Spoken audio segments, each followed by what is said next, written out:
Unsurprisingly, the Nerd and Tie podcast is a part of the Nerd and Tie podcast network. For more shows from actual play to true crime to witchcraft, go to nerdandtie.com or join our Discord by going to nerdandtie.com/discord. Did you know you could sponsor Nerd and Tie? That's right. For just $20, we'd say your name here. We'd talk about how cool you are. We'd give a high five to your mom. Just go to nerdandtie.com, click on the sponsor information button link thing, and follow the directions. Or, if you'd like to contribute to our legal fund, you can go to gofundme.com/nerdandtie.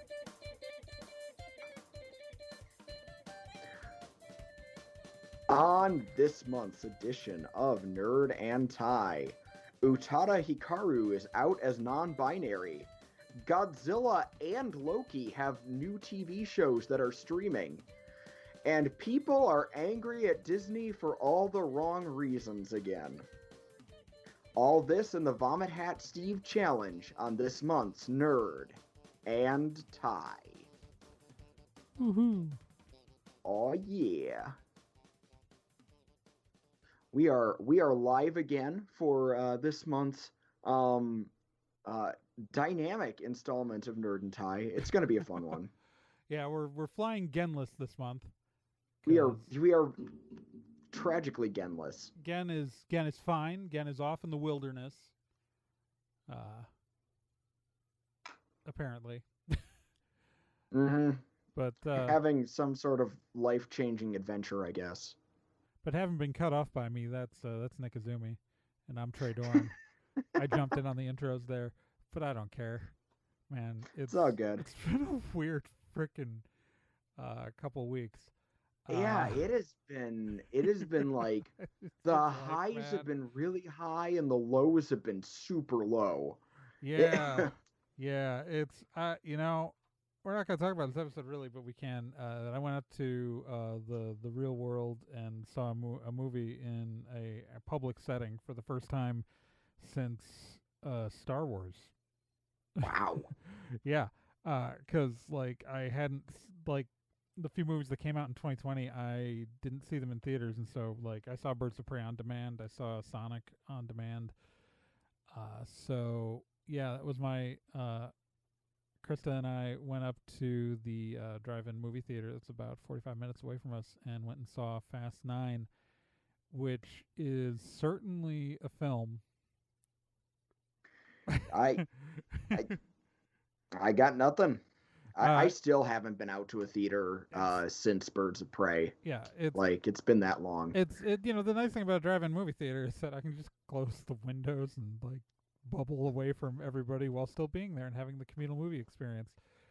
So that's true. It was nice. I still wore a mask when I went up to concessions, even though no one else was. But nobody looked at me funny, so I consider that a win. And Krista and I are both fully vaccinated. I'm just paranoid. Paranoia has served me well so far, so I will not abandon it. But I definitely get that. I'm also fully vaxxed, but I wear my mask usually when I go out, just as a common courtesy thing. Yeah. But we went and saw Fast 9, and surprisingly, it was everything I expected it to be, and more or less, more and less. It that franchise really I miss when it was about stealing DVD players. I miss when it was about a movie made by someone who watched Point Break one time and said, "What if we did this with car?" They watched Point Break and then read an article on street racing and made a movie, and it was great. And now they've got a Fiero in space, and Justin Lin being back in the franchise sure did drag in a lot of Tokyo Drift stuff into this one. Lucas Black got to be in another movie. It's, everyone's talking about Han, but this is the third appearance of Lucas Black's character. And he at one point was going to take over the franchise. That's still crazy to me. We live in a world where there's a possible universe out there where Lucas Black became the star of the Fast and the Furious movies. I have a feeling alternate universes is going to be a recurring theme on this episode. Actually, I know it for a fact. Yeah, I think that's enough Fast and the Furious though, because it's exactly what you think it's gonna be, and it's not good, but stuff explodes, and they defy the laws of physics, and that's not how magnets work. I'm just leaving it there. Want to bet? Yes. Yes. Well, I guess if we want to go for our into our news segments, I think after how weird these last couple weeks were, we should start out on a very high note. At least in my opinion, a very high note. So like how many octaves over high C are we going here? Middle C. Like what high C? Yeah. We're well, it's only a shame that we're not talking about someone who typically sings soprano, but we are talking about one of my really, I think, if you were in the nerd culture scene in the mid 2000s, Utada Hikaru was pretty unavoidable, especially if you were at the anime convention scene where Hikaru, of course, famously did the opening for the Kingdom Hearts games. You're giving me too many things. Lately, you're all I need. I loved a lot of I know I spent a lot of my late high school, early college years listening to Utada, and she comes back now and then. But is that the pronoun we should be using? That's where I screwed up just now, because Utada Hikaru just came out as non-binary. So they're on our team now. Yeah. For those of you who are unaware, pretty much all three of us on the Nerd and Tie podcast are non-binary. So, yeah. So Hikaru Utada, yeah, I'm going to say it the way that they're credited on English soundtracks. So sue me. Announced on Instagram on Friday that they're non-binary. Which is cool as hell. So they were on a live stream with Hideko with Anno with Hideaki Anno. I know how to say it. It's just my mouth wouldn't do it. Like I know what the word is supposed, but yeah, Evangelion's Hideaki Anno they were on a live stream with him, and before Anno appeared on the stream, Utada said, "I'm non-binary. Happy Pride Month." I love them so much. You know, I should have mentioned Utada did the theme songs for the Evangelion Rebuild movies, and Anno actually directed their most recent music video. Oh. So that's really cool. Yeah, it's been rumored that they are not cishet for a while. For a few years, but it's nice to see like solid solid firm. I'm not gonna lie, it feels really good, honestly. Yeah, they were the they did the theme song for Evangelion 3.0 plus 1.0 Thrice Upon a Time. They also did if I'm not mistaken, they also did the first two films and the first three films, like the theme songs for all of the new Eva movies. I haven't been paying attention to the rebuilds because I don't care. I finished Evangelion when I finished it. When I watched the end of it, when I watched the end of Evangelion, I said this is a less satisfying ending than the series. I have a feeling the more I watch of this, the less satisfied I'm gonna be. So I stopped.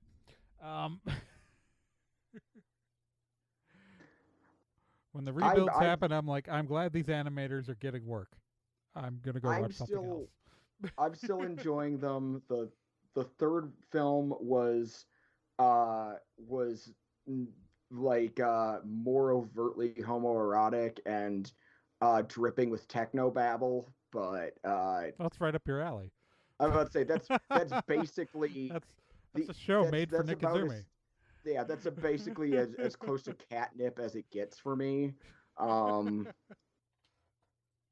Homoerotic techno babble, super robot bullshit. Yeah, that's basically that's me. That's Yeah. just they just like Ano just made a movie specifically for me. Yeah. It's so I think I am excited for every time someone steps forward, it's a good thing. hmm And and I don't know when it's someone who I've been such a fan of for such a long time, it yeah. warms my heart. It really does. So that, like I said, I thought that was a pretty happy way to start out this. Yeah. I'm I'm happy I'm happy that they're recording stuff again, and I'm really happy that they're on our team. Yay. Welcome to the team, Utada. um, Oh. let's see. So moving down the line, though, there's something else from Japan that I want to talk about. What? Yeah. Something from Japan that Nick wants to talk about. Something from Japan I want to talk about. I know, shocking. Um, Heaven for Fens. I I've said it before. I'll say it again. I'm really not a fan of Netflix model for how it does anime. I I don't like taking something that is broadcasting in Japan, just kind of holding it hostage, and then releasing it in one big chunk after the series already ended in Japan, and thus kind of kills international week to week fan discussion, It's which is it's almost super like they're fun. encouraging people to go back to fan subs. Yeah, it's almost like they're encouraging piracy. It's you know how we killed piracy in anime, right? The simulcasting. That's what killed it. That's what ended most anime piracy in America. and the worst part is that because of Netflix stupid strategy, it means that like US and especially like just or Netflix locked regions don't get to do that international like um discussing things from week to week, which in a way, yeah, it kills like week to week enjoyment and also like the lasting impact of shows. Uh, So we're gonna sh- have to do uh, this. Is what we're gonna have to do, Nick. This is what we're gonna have to uh do. We're gonna have to get one person to download the fan sub, and then get like a whole group of people together, and like we could watch it like all on one screen in one place. It could be like club, a club or this something. Yeah, is and sounding really similar to late 90s early 2000s anime clubs, Trey. I'm I'm having flashbacks to being a lot greasier and having really bad hair. and then we can make and then we just need to get like two VCRs together, and we can make copies of the fan sub and distribute that to like we could like distribute that like at like in back corners of conventions maybe, or like just like put a form on a website and have people send us blank tapes and have them pay for shipping. Look, this is a new idea. No one's ever done this before. It's just hear me out. This is see this episode is also like really great for people who didn't grow up with anime when I did, or even more so like when Trey did. This Definitely is the what I kind of did. crap we had to do. So we can Like open up this a really shady store, right? And we can rent out these tapes out of the back for like $5 with labels written in Sharpie, and everyone will think it's like it'll be great. It'll be fine. We'll also sell some bootleg keychains. so like I said, this is a terrible strategy. I hate it, but I am honest to God ecstatic that Studio Bones Godzilla Singular Point is finally out of Netflix jail and people are able to watch it. Um, it's super good. I haven't quite finished it yet, but I'll put it this way. I'm relatively known for being an apologist for the Polygon Pictures CGI anime Godzilla. If nothing else, Gen Urobuchi did some really interesting stuff in reinterpreting the Godzilla world, but this show is much more what I wanted when I heard Godzilla anime. Um, it's about underfunded scientists and engineers trying to deal with kaiju invasion. Okay. And like to give you an idea of how legitimately compelling these characters are, Godzilla proper doesn't really show up until like the fifth episode. Okay. So is this in any pre-existing continuity, or is it a new thing? It's in its own little continuity. It seems to be in a universe where there haven't been Godzilla attacks before. You have and then suddenly this red dust starts appearing, and these kaiju start showing up. And added bonus, much to my joy, almost all the kaiju, save for Godzilla himself, have been like C-listers. So it's like Rodans show up. I think Rodan's one of our biggest non-Godzilla names, but then it's things like Kamunga, Kamakuris, Anguirus, and like they're just being these weird problems. And on one hand, you have this robotics engineering company that is developing this hilarious built in a garage version of Jet Jaguar. Okay. But like Try actual Jet Jaguar? yeah, like Yeah. they named him Jet Jaguar, looks like Jet Jaguar. Um, but one of the guys on the engineering team is developing an AI. So eventually he puts the AI in Jet Jaguar. So the elderly crazed mechanic stops trying to pilot it. Um, so that's really fun and silly and exciting. And at the same time, you have this 19-year-old um, uh, grad student named May, who is really into Biologia Fantastica. And she is working with a completely different, kind of shady science division that seems to think there's some multiversal theory or breaks in the space time continuum that's causing these monsters to happen. And there's all this like actually hard science fiction going on in addition to all the silliness. It's quite good. Okay. Oh, bonus points. The character designer is the um, artist who worked on the character designs for the anime Blue Exorcist, and it is not populated by typically attractive anime people. Um, Oh. the uh, May, May, the girl I mentioned, is a science gremlin who who never seems to wear makeup, keeps her hair kind of shabby, and runs around in gym shorts doing math. Well, the other lead, the engineer who developed the AI, is this tired looking man with really bad posture. And I adore them both. It's very good. It's very. I. I don't know what I was expecting, but it's better than I hoped for. I'm having a lot of fun with it. It's 13 episodes. Um, it's on Netflix. Check it out. I That's like neat. it. Yeah, it's feel good. It's been a good year for Godzilla. Kong was really good, and this anime is a lot of fun. Well, So neat. yeah, it's worth your time. It, both you personally, Trey, and the audience at home, check it out. It's really fun. And speaking of multiversal theory, So uh, yeah, yeah, we are several episodes. So the Loki series premiered um, earlier this month on Disney Plus, and we're a few episodes in. We're about halfway through, and it is. This is our mini review of it, and by that I mean Trey's mini review of it because Nick hasn't watched it yet, and Gen's not here. Although let's not kid ourselves. There's no way Gen watches anything on time. Um, Gen actually has watched this oh one. I'm wow, the that's one who's surprising. behind on this. All right.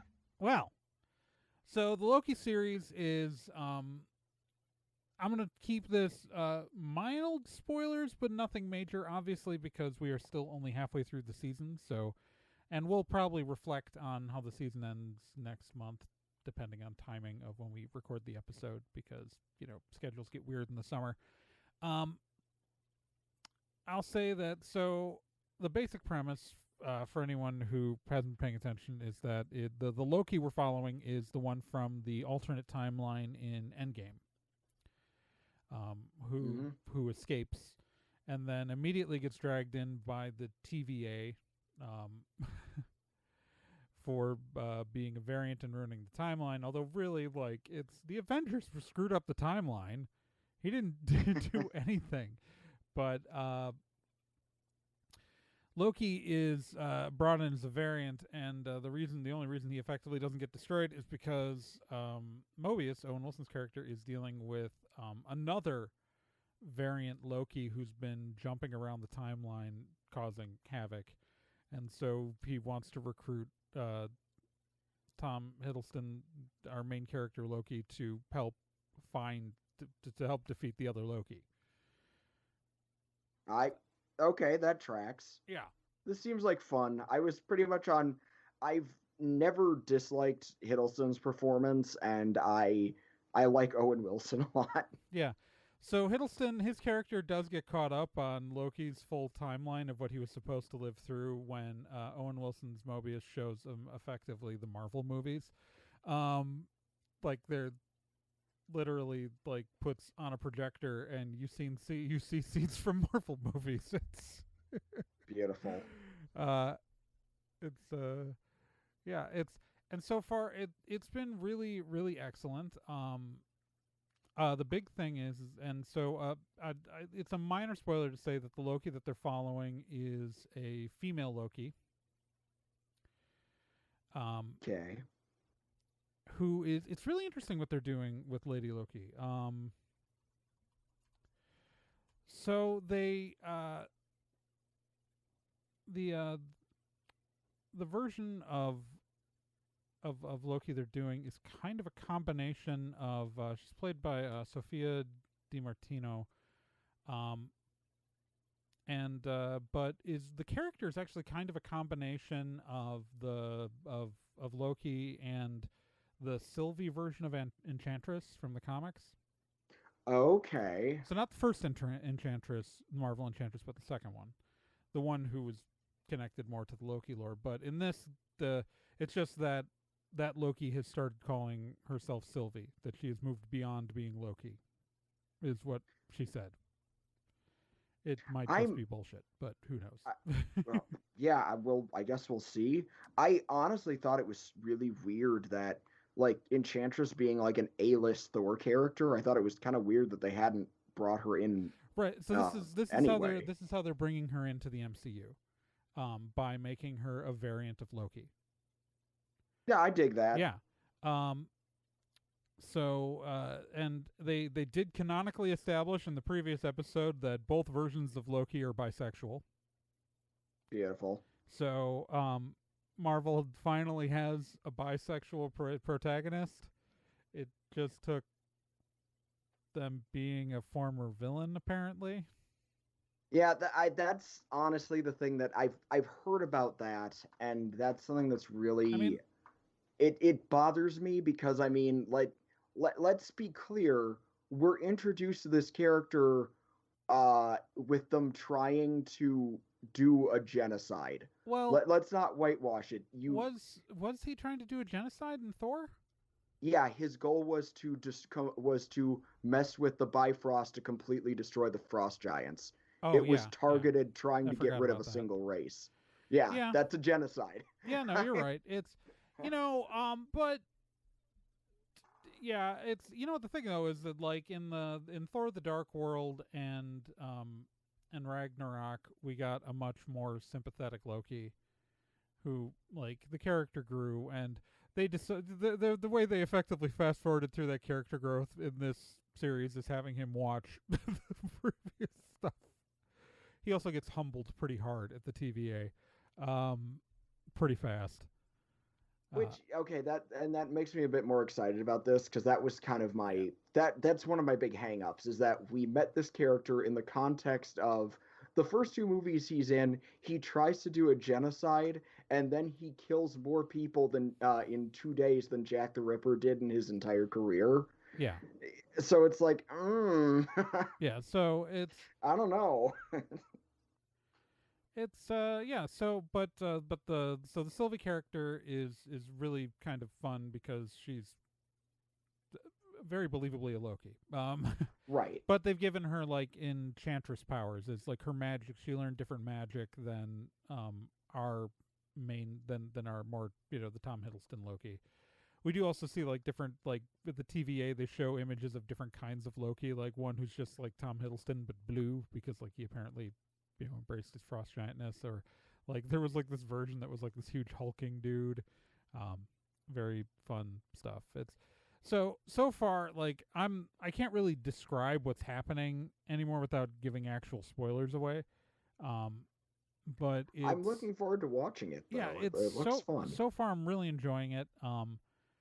And yeah, it's but finally Marvel had the balls to canonically on screen, you know, put out there that a character was bisexual. I mean, sure, it's the character based off of a god who got fucked by a horse, but Mm-hmm. and that's just in regular mythology.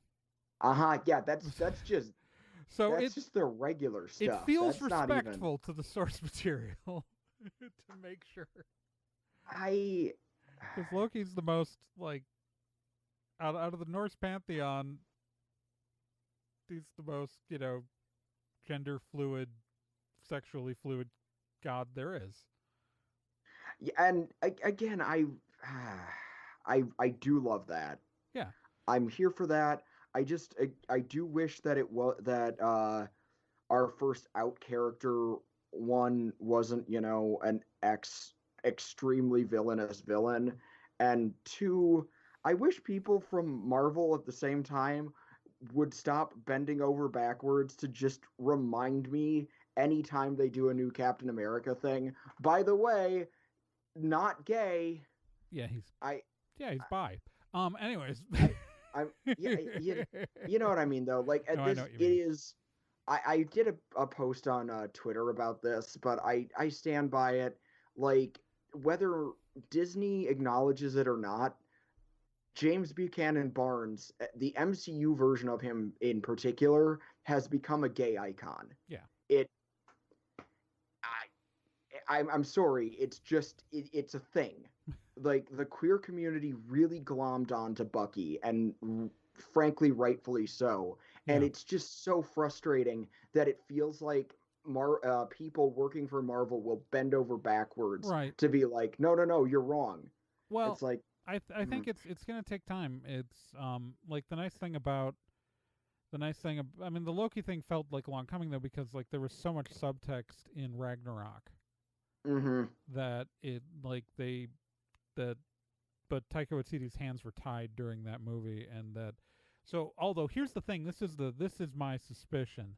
Disney Plus, they're not relying in when they for international distribution, they're in control of the service versus when they go and put films out in Russia and China and mm-hmm. they're worried about getting censored, that they are giving the writers more freedom for this on a TV series where they control the distribution platform internationally.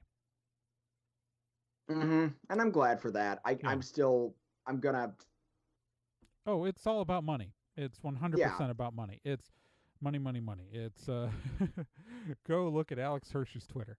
Um, yeah, that's what it's all. Dear God, I, it's, I mean, yeah, it's that same thing. There's so many things to be annoyed with Disney about that they actually do. I mean, be it stuff like that or doing a Disney animation supports Pride Month and just doing, Donald, Goofy, and Mickey and me being in the corner like you have gay cartoon characters now.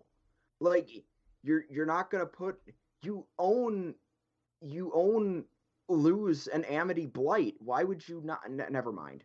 Yeah. Go watch The Owl House. It's really good. Uh, Well, and the problem is that Disney does all this bad stuff, but people will accuse Disney of things that they didn't do constantly. yeah, Like, and it. Go ahead. oh, I was just gonna say to advance us to our next story. Uh, so Yeah, speaking of Loki, actually. yeah, the dumbest shit happened on social media, and this was all over Twitter, Tumblr, Facebook, things that people who are younger than us use that I don't know what they are.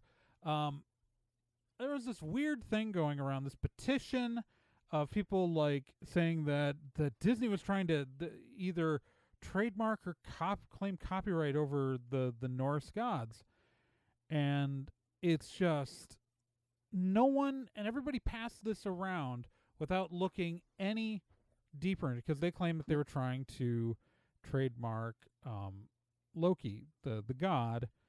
No one did even a modicum of Right. research. Right, none. Not even zero.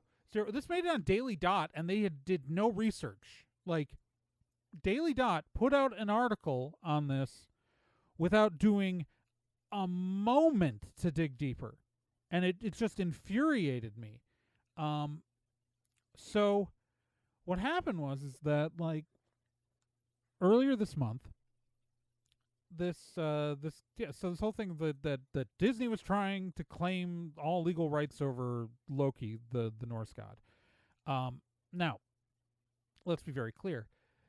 Disney does have a trademark on the specific Loki logos that they use, and they do own the copyright through Marvel of the Loki, of the Marvel Universe version of Loki.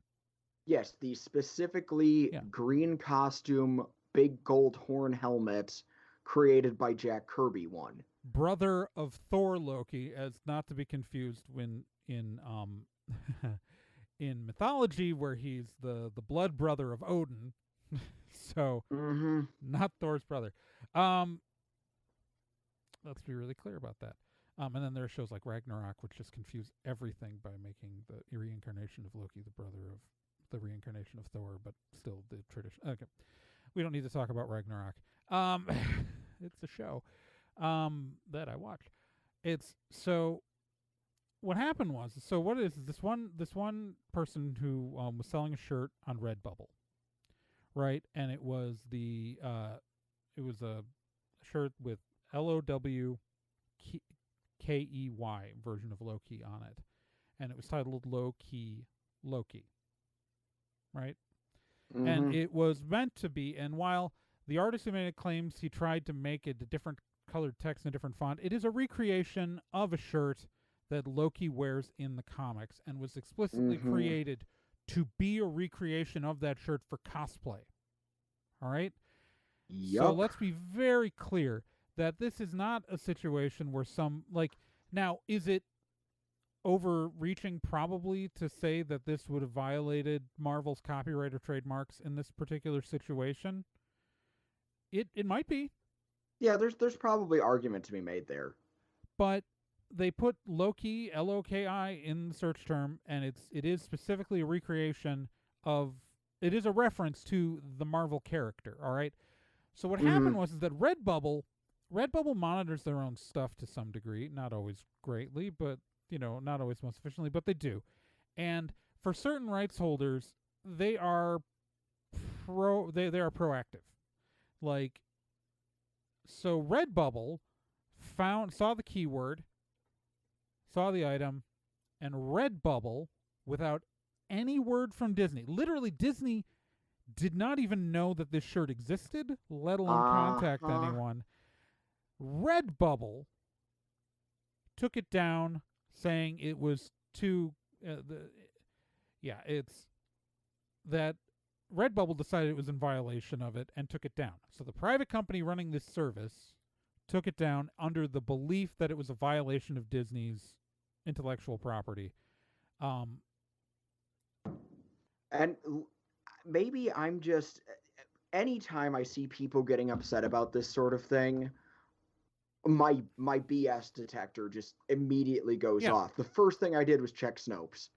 Like, I didn't even, because I saw like a bunch of people sharing it, and I'm like, there's no sources on this. Well, and I did go back to the original the at your Boswell like tweet. Right. And I found that, and I read that, and I was like, this doesn't say that Disney asked for it to be taken down. This doesn't. And then I looked at like what it was, and I'm like, I've seen comic panels of this. I've seen a comic panel of this shirt, and like it's Marvel literally like tweeted out an image of Loki in this shirt in August of 2019. Like, it is now. So what happened is that like this guy tweeted this thing, and he claimed it, and mind you, admitting that it was based off of the Marvel character still. And the internet went nuts, and they made these petitions, and like, oh, they're trying to cover those. I'm like, do you think if Disney thought they could lock down this character entirely, they wouldn't have already? Like, the Asylum made the almighty Thor movie. Yeah, it was absolutely ridiculous. Like, I again, people need to understand. Ragnarok on Netflix. Of course, Disney can't copyright the Norse gods. That's ridiculous. But like, but heck, they the Icelandic show Ragnarok uses the same title as the last released Thor movie. As the best Thor movie, well, yeah, frankly. Exactly, yeah. And yeah, it like it's not like it's so. I just wish people understood. It's of course now should Disney be able to claim copyright to these characters? Like, I also don't think they should be able to do that. I don't think Disney should have been able to lobby to make people able to renew copyright indefinitely on characters, because I think things should eventually fall into public domain. But at the same time, of course they don't think they own Loki, but they own the Jack Kirby version of Loki. Yeah. Of course they don't think they own all versions of Thor, but they own blue shirt, red cape, himbo Thor. Like, that's theirs. And again, like, I'm just infuriated that the Daily Dot put out a story, like, without doing any fact checks.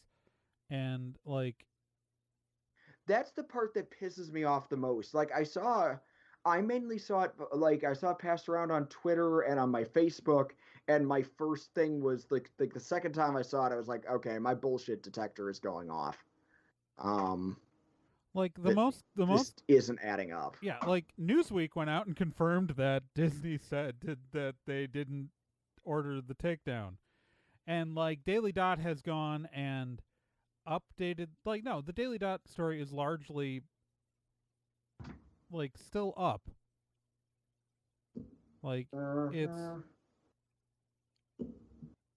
and Redbubble has told Daily Dot the removal design was an error and that it's since been reinstated. Yeah, so it, like, this is just infuriating. Yeah, like, do better. It's wildly irresponsible, and then they can't even own up to the fact that they screwed the pooch hard on this one. Yeah, so I'm sorry, Brooke Sjoberg, or Sjoberg. All right, it was okay. So the article was written by an editorial intern, but who's apparently studying journalism at the University of Texas at Austin. All right, Brooke, here's my advice: fact check. Go out for comment before you start publishing.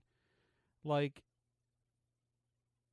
do 5 minutes of research on what happened, or the fact that it's clear. Like, read the letter from Redbubble in your original source, which clearly says that Redbubble is doing this proactively without an actual like request from the rights holder that they're doing it in favor of. My advice would be find a better journalism school, because wow. Yeah, so it's bad, dude. This is a failure. This is a failure on the writer's part of Brooks Soberg, Joberg, however I'm supposed to say the name.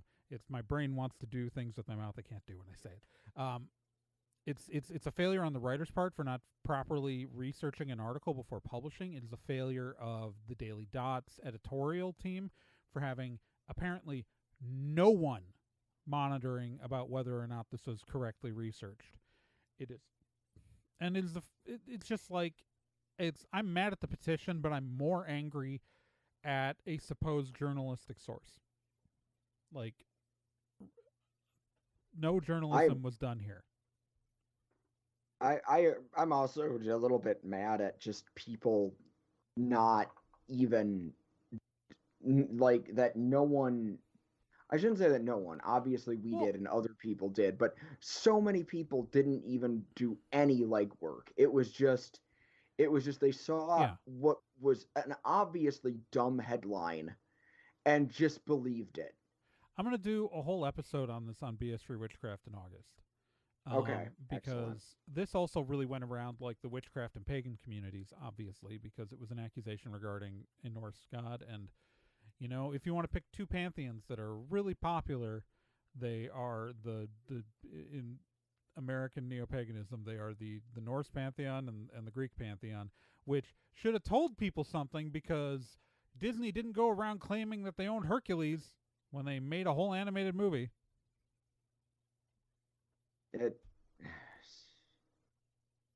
Why? Mind-boggling. Stupid. Yeah. It's mind-boggling. Hey, as much as it pains me to defend a big corporation at Disney, like Disney, I feel like we need to do it one more time because fans have been stupid about something else as well. Yeah. As it turns out. So a new I think I told you this, Trey. I like Legos.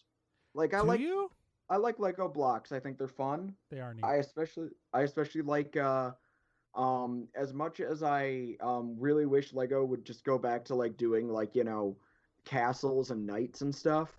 I do enjoy licensed characters, and I especially like their Star Wars stuff. It's really fun. I love Lego Star Wars. So, little did I know, trouble was afoot, Trey. It's bad. You're not gonna believe what they did. You're not gonna believe it. This is the worst thing that Disney has done to Star Wars yet. They have a bunch of new kits from the new season of The Mandalorian. They've got a Mandalorian fighter. They've got an Imperial light cruiser, and they have Boba Fett's ship, and it's just labeled Boba Fett Starship. Oh no! They didn't write Slave One on the box. What are we gonna do? You know who's really mad about that? You know who's really angry about that? One of the actors, an actor who played Boba Fett. Now was it, you know, Daniel Logan who played young Boba Fett in the prequels? No, it wasn't him. No. Was it the original actor, Jeremy Bulloch? No, he's dead. Was it the original actor who voiced him in the cartoon in the Star Wars Holiday Special, Don Franks? No, he's also been dead even longer. Was it Tamura Morrison, the current actor playing Boba Fett, who also played Jango Fett, who previously owned that ship? No, it was it was Mark Anthony Austin who put on the suit for the special edition of episode 4 in that damn Jabba the Hutt scene. He's super angry.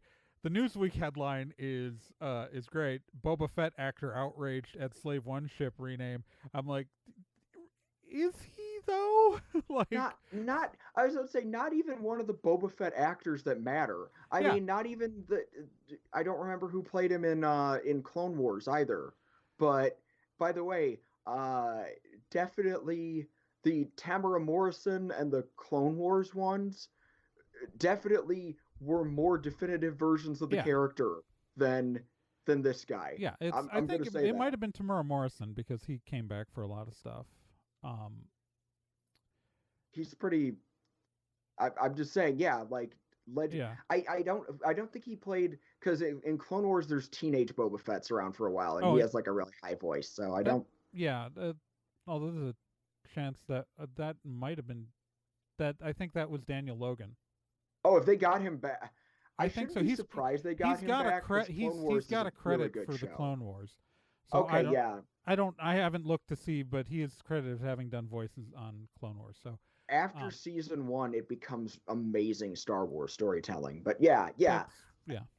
Literally any of the other actors you listed, literally any of Yeah. them have more right to be called Boba Fett actor than that Well, guy. I'm like, it feels really misleading to put that in the headline when it's like, it's not Tamora Morrison though who is currently playing Boba Fett on the show. It's that guy who was working for Industrial Light and Magic as a special effects person who put the suit on for one terrible scene that the movie didn't need. In fact, I don't watch a version of the movie with him in it when I go back and watch it. But Same. he tweeted, "My ship will forever be Slave One. Nothing, not even hashtag Disney, can or will change that. This is the way." That feels really, real like him saying this is the way. It's like, you don't get to say that. You, And he also said, especially "I'm since coming for you, Disney execs." I'm like, wow, guy who shows up at cons trying to market that he was Boba Fett for 30 seconds once. also, can we kind of maybe acknowledge, I don't know, that this is the way wasn't even a Mandalorian thing until Disney? Yeah. Like, uh, Or the fact that he had not been Boba Fett for like decades when that line was spoken. Yeah, we know. uh-huh, Um, yeah. he wasn't. Okay, I need to ask you this, Trey. This is Okay. important. I'm trying to remember this. Do they ever call it Slave One on screen? Nope. I was about to say, I There's a I canon remember comic where it's called Slave One, but I it's never remember said when I was a online. little. Yeah, okay, Yeah, yeah, sorry. it's never said on screen in any of the films or in The Mandalorian. Yeah, because like when I was a little kid, so sorry, this is a little flashback to 1998 Nick again. Um, so 1998 Nick got a Slave One toy for my Kenner Boba Fett action figure. Yeah. And it's super cool. I think I still have it in my basement. But even when I was a little kid, two thoughts went through my head when I read that toy box. One, I don't remember them calling it that. And two, should the word slave be on a Christmas toy? Yeah. Those It's were the two things going through my and head at the time. there are people retcon there's a theoretical retcon that because Boba Fett is the first clone of which he's not of Mm. Jango Fett, and also I think the ship had that name before Boba Fett took it because I think Jango Fett flew Slave One, right? Yeah, Django did that. It's one of the only scenes I really enjoy in episode 2 is he does the dogfight with Kenobi. Yeah, And he's it showed up in episode 2 Attack of the Clones. Yeah, you're right. mhm. Yeah, it's so yeah, it's A big chunk of Boba's character subplot in Clone Wars is him stealing his ship back from some mercenaries who stole it from him because he was a little kid. like Um, it might get called that in the Clone Wars at some point. I can't say. Maybe, but even then, like I Either way, honestly like don't remember them here's the whole saying it on thing. screen. Here's the whole thing. They're not in continuity changing the name of the damn ship. Like Yeah, that's the thing. It's they're not changing the name of Slave One in canon. They are just not gonna put it on a toy box. yeah, that's Especially literally because it. especially because people know the name. Little kids who are growing up now watching The Mandalorian and who will watch Book of Boba Fett, like they're just gonna know it as Boba Fett's ship. Uh-huh. When they're in the Yeah, toy aisle, exactly. they're gonna see Boba Fett and go, "I want Boba Fett's thing." They're not gonna see that. They're not gonna know Slave One. I didn't know what Slave One was until I was a teenager, and I had watched the Star Wars trilogy so many times. And let's be clear, when I was a teenager, the original Star Wars trilogy was the only one that existed. So Like there's no weird like. Yeah, I'm old. And Um, it's cool. no, it's but I'm saying is it's like I learned it from reading like the EU books, but it was never important. And in marketing, I just would have like if the first time I saw a toy, I'd be like, oh, that's what the ship is named. Like that's how I And learned a lot of background Star Wars characters' names. You see the name on a toy and you go, "Oh, that's what that's called." and that's so I think that's also like a difference in I think in like what how you and I approached it and how a lot of people approached it versus where I think a lot of the toxic nerd culture and like the people who use liking Star Wars as their only, personal trait differ is for me growing up, and from the sounds of it, I don't want to put words in your mouth, Trey, but it sounds like you were kind of on the same page. Growing up, there were a ton of things that are never named on screen in Star Wars, and then I would see a name on the toy box, and I'd be like, oh, this seems like a dumb name they made up to put on the toy.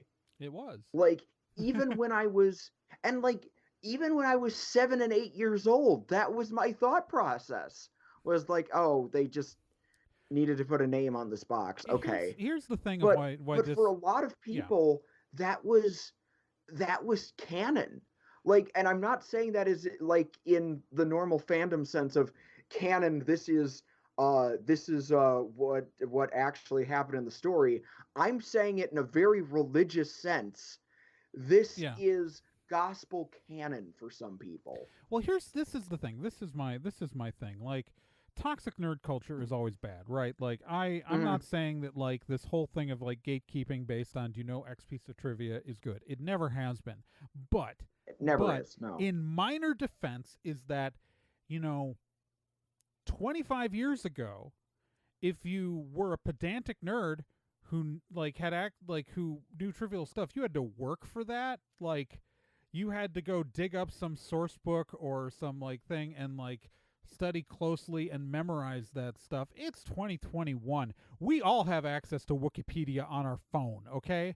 So Uh huh. guess what? It doesn't matter. It didn't matter then that you knew every little thing. It was fun to know it.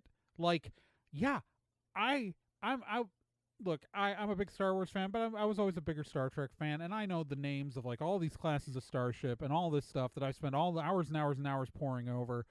Dude, But we've dragged the show to a crawl just to talk about our favorite Federation ships. I'm just saying Like, the Akira class and the NX-01 are just flipped.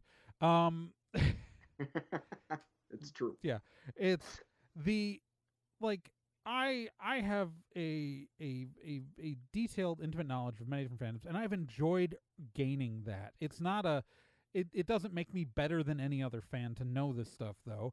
And it definitely in an age where anyone can look up any minute detail of anything we're watching in seconds from every franchise immediately, it definitely doesn't make you cooler than anyone else because you didn't look it up. Also, you're more likely to be wrong because I checked the canon and you're just remembering what you remembered from one time you watched it 10 years ago. Uh-huh. It's so it was such a strange thing because again it's like it's just a Lego box. You Yeah. could call it whatever the hell you want when Yeah, you take yeah it out of the nobody box. no one's going to come to your house and slap you across the face cuz you call the ship Slave 1 instead of Boba Fett's starship. Uh-huh. It's I mean, like I might, but no one from Disney's going to. mm-hmm. No one from Lego is going to either. Like they're too busy making wholesome reality shows and trying to figure out how to make renewable recyclable bricks. I I mean, maybe D. Bradley Baker, the actor who portrayed him in Lego Star Wars, is going to come and slap you across the face. He might Um, get you. He might come get you. But wait, no, he can't. Trey, Disney's got him tied up. So long as we keep doing Bad Batch and Clone Wars things, and he's playing the entire principal cast of shows, he's gonna be tied up for is a he while. in those? Yeah, in the Bad Batch, he plays the titular Bad Batch, all five of them. Oh, okay. And in Clone Wars, he played all of the clones. So, but with this current show, there are huge swaths of it that are just him talking to himself Well, in slightly different voices. oh, and apparently he's going to be on Star Trek Prodigy. Oh, awesome! That looks fun. Yeah. I These guys hate that show too, and they haven't actually released any moving footage. they haven't released a single. I cannot imagine. It's so weird that there are these again these toxic fandoms that base their I entire identity around hating something. Well, meanwhile, I'm just in the corner being like, new CBS Star Trek isn't perfect, but I've got so much Star Trek right now. Oh my god. Well, here's the thing. Ah, Like my favorite thing about I watched this one guy's video. It was like 8 minutes long, and he besides apparently part of his YouTube channel's show's intro was like a cameo. He paid for one of the Discovery actors to do a cameo, saying the name of his show. He then shits on Discovery 5 seconds later in the video. I'm like, you paid that actor like $X hundred to like to say something you don't like the show? Okay. And but then like I was like they're talking about how like they started how bad this the character designs for Star Trek Prodigy looked, and I was like, okay, and I was kept waiting for him to explain why they were bad. Like even just any criticism other like, and he like I watched an 8 minute video in which he didn't actually explain why they were bad, like why the designs were bad. He just said they were, and then made fun of Discovery for 5 minutes, made fun of other, and then like, I'm like, you fucking grifter. and that's all it's the same thing that it's like this weird thing that we're seeing now where these people who don't know anything about animation, but because the statutory rapist who made Ren and Stimpy got angry at CalArt Studio, they just throw the term CalArt Studio around Yeah, the Cal Art whatever style. it Yeah, is. yeah, Or like you're seeing even on Twitter right now, my other favorite stupid discourse are these people getting upset about the character designs for a Yogi Bear reboot. Who gives one? Who gives a shit? But two, are we really like going on Oh to say yeah, Hanna Barbera used to really stand for animation? I'm like, no, they didn't. they They really put a didn't. necktie on the bear because they didn't want to draw the neck moving. Yeah, no, it's they notoriously reused animation and cheaped out constantly. They were a factory. It's my favorite thing is like the Sandman reactions where like people were complaining about woke casting because a non-binary actor was cast as Desire. Let's just settle that for a moment. To did did they read the book? What the no, fuck? no, it's fucking Desire has been non-binary since they have first appeared in the comic. They've had to. It's Neil Gaiman has apologized because well, it's because a lot of people don't like the it as a pronoun, but that was the pronoun that Gaiman used for the character. I mean, there are non-binary people who use it as their pronoun, and I don't. I I'll use respect that if look. that's your wish, but I'm If, uncomfortable with yeah, it. it's. I'm like That's I feel uncomfortable with this, but I will use it as your pronoun. But give me the singular they any day. Um, yeah, that but I'm it, like desire has always been flipping non-binary. Like I was just like y'all didn't even read the thing. or the ones that really don't know what they're talking about, who with like Neil Gaiman must be spinning in his grave, Well, that and Neil particular Gaiman one, being yeah, like, I'm fine yeah, actually. I right. I've helped cast it. Not dead. Also helped make the decision. like Oh, it's just so. Oh, these guys. It's outrage. What they do is they feed on outrage. They don't really care about these properties. They are people who have made these properties their identity, Hmm. And it's a combination of that plus grifters who want to milk outrage whenever they can to get YouTube views and as many, internet dollars as they can. Like, how many of the people who were pretending to be upset about She-Ra and the Princesses of Power even watched the original She-Ra? How Yeah, many do you even bet? yeah, Do you think hardly any. any of them did? Well, like I don't think they. remember the outrage at like the Thundercats reboot that really never went anywhere, but that like because it was like kind of in the same style. I'm like, why are you guys mad that like they did a like the modern looking Thundercats thing in a more like realistic style, and none of you fuckers watched it. Yeah, Like they're making this because nobody watched the version you're saying which would be better. it's and ironically enough, it's kind of why it's actually kind of why I'm not uh I'm still excited for it, but I'm not as excited for Kevin Smith's He-Man I have thing. zero interest in it. I have It zero interest in it. visually it's not doing anything new. It looks to It me, looks like the 2000s one again. yeah, it looks like the 2000. It looks exactly like it, and like I've got He-Man from that action figure line in the room. I have the version with the Iron Cross on it, and not the H modified one that came later. Beautiful. I approve strongly. Yeah, except like I'm also like, do I really want an action figure with an Iron Cross on it? Like, I'm like, Hasbro made the right decision changing that. Like when I was like 20 years ago, I was annoyed about it, but now I'm like, that was the right call.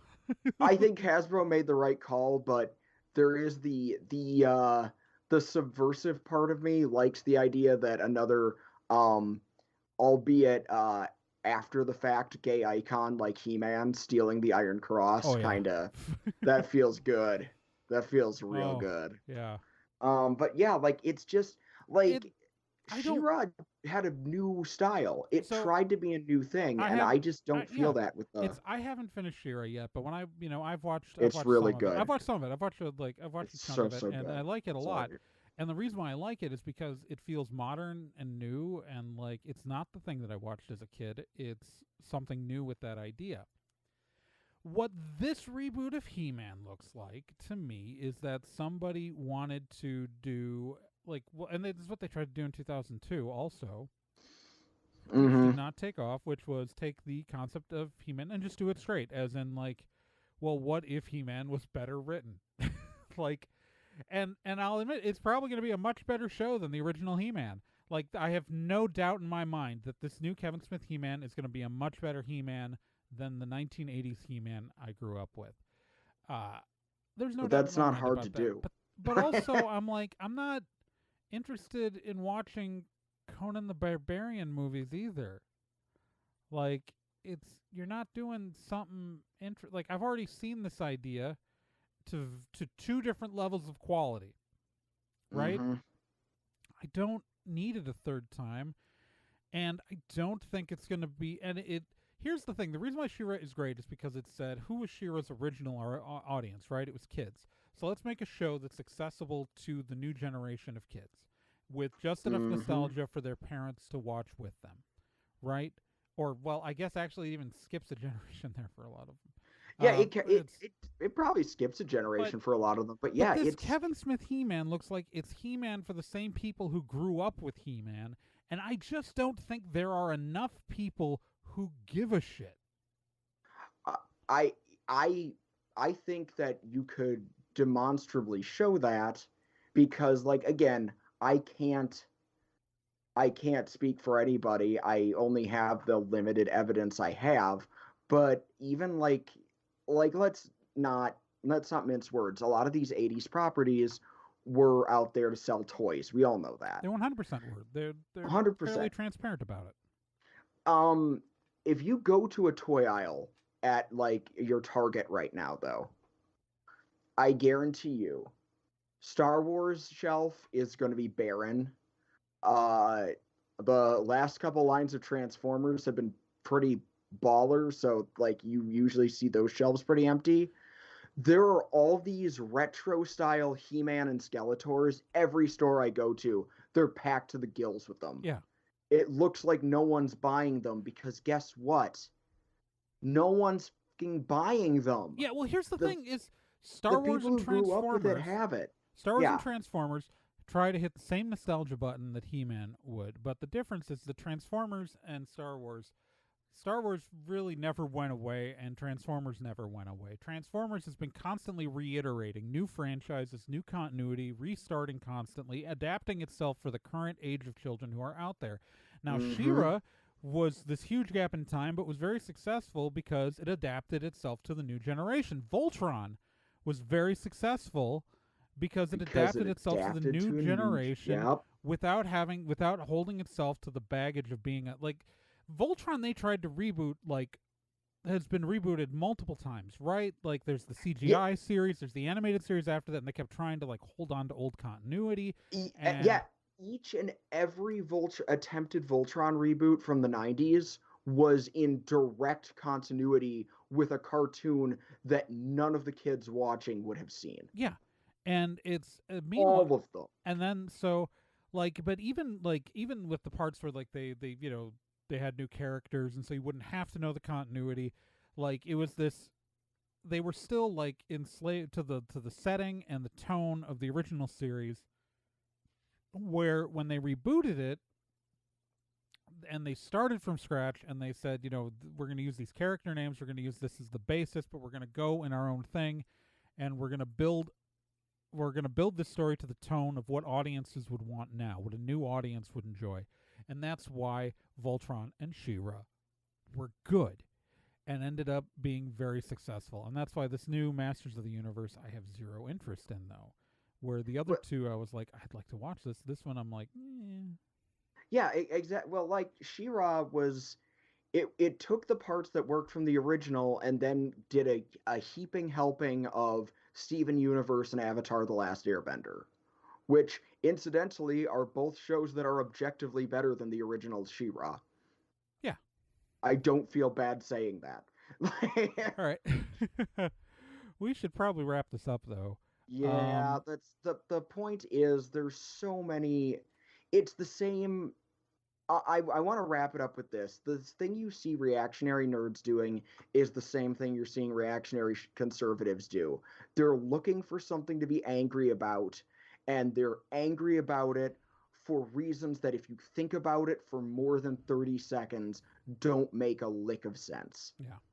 That's always what it is. That's what it continues to be. It's what conservatives do. They look for things to get angry about and then accuse everyone else of being unreasonable.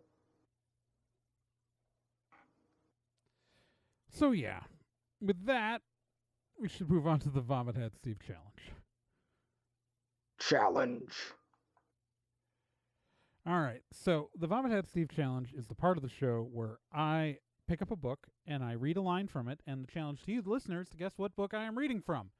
If you guess the book correctly, you get added to our Hall of Awesome. The benefits of the Hall of Awesome are as follows. 1, I read your name aloud every episode. 2, we put your name on a website, on a web page that's buried on our website. And 3, absolutely nothing else. This is dumb. All right. The current members of the Hall of Awesome are as follows. Arkham Zero, Rena Innocenti, Cheesy McDaniel, Krista, Slithery D, Shameless Otaku, The Random Ramblings Man, Corfan, Capito, Chris Graham, Lilisaurus, Paper Godzilla, Cavsy, The Minnesota Librarian, Sean Orange, Keith Shizuo, Sakura Sunset, Joel Kreisman, Patrick Delahanty, Wonderland Hearts, and Megsy Sass Council. And the line that I'm reading now is, in her gentle giant sort of way, Grace talked me down by saying that I was not an impulsive person, I had just done an impulsive thing. If you know what book that's from, go to nerdandtie.com/contact, fill out the little form, and tell us. Or if you have like any other thoughts, we often will do feedback and news bag at the end of the episode whenever you guys send stuff in. Go there and tell us your thoughts, your dreams, your hopes, your relative shoe size compared to a mountain lion, and whatever you want. Just, what are you annoyed with people being angry about irrationally on the internet? Tell us. Yeah, shoot it our way. We might need a topic next month. Who knows? We got like, we'll we'll talk about the rest of Loki. I was about to say I'm confident we'll have a lot of fun things to talk about for next month. There's there's the rest of Loki. There's someone else will do something stupid on the internet. Mm-hmm. The newest Gundam movie is getting released on Netflix, like literally 3 months after it was in Japanese theaters. I'm excited for that. That seems both soon and late. Yeah, we'll find out what Gen did. Just ask Gen how their vacation was. Yeah, there's Gen Ventures. Who knows? Maybe someone else cool will come out as non-binary. I don't know. Like it's like fingers crossed. There's still time. Happy Pride Month, y'all. Yeah. Anyways, Nick, who were we? We are, of course, the Nerd and Tie cast. I'm Nick Izumi. I'm Trey Doran, and Gen is off somewhere in the wilderness, wandering, lost and alone. You can support Gen by looking up Ocelot Dude Designs on the internet. Yeah. And then they'll find their way home, probably. Yeah. Buy a neat pillow.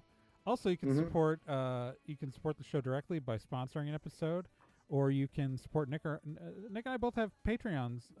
Nick's is at patreon.com/nickizumi. Mine's at patreon.com/TRAEGORN.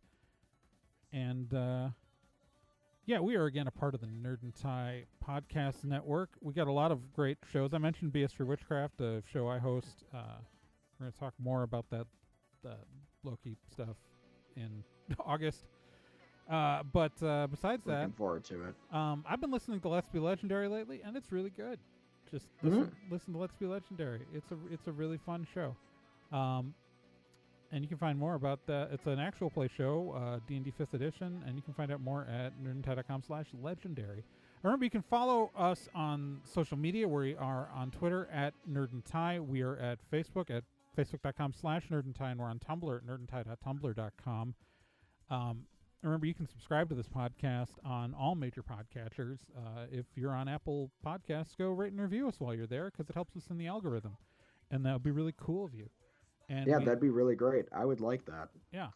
So, in your heart, in your mind, in the places that you don't dare think of in the dark of night, remember, we will be there. Always beyond and never in front of you.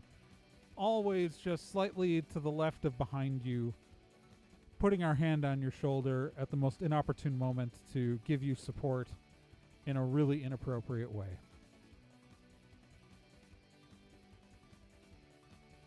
And as always, keep on spocking in the free world. Unless you don't want to. And then we'll just quietly judge you. You don't have to. Look, man, you don't have to do anything you don't want to do, but we are just going to say, if you don't keep spocking in the free world, we're going to be quietly judging you and your life choices, and it's going to become a whole thing. Don't let it become a whole thing, man. Yeah, don't make it a thing. It doesn't have to be a thing.